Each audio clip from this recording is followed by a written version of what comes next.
2025 সালের মে মাসে নাটোর পৌরসভার হরিশপুর থেকে স্টেশন বাজার পর্যন্ত প্রধান সড়কের পাশে 32টি সিসি ক্যামেরা স্থাপন করে পৌর কর্তৃপক্ষ। অপরাধ নিয়ন্ত্রণ ও অপরাধী চিহ্নিত করাই ছিল এর লক্ষ্য।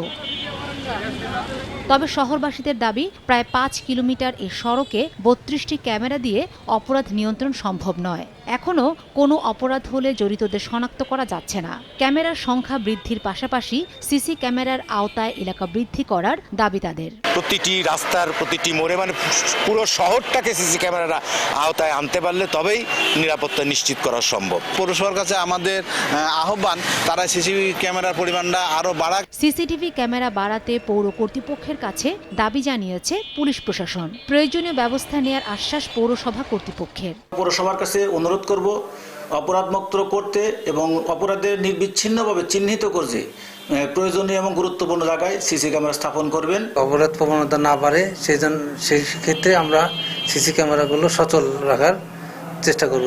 শহরের 32টি সিসি ক্যামেরা স্থাপনে নাটোর পৌরসভার ব্যয় হয় প্রায় 10 লাখ টাকা। সময় সংবাদ, নাটোর।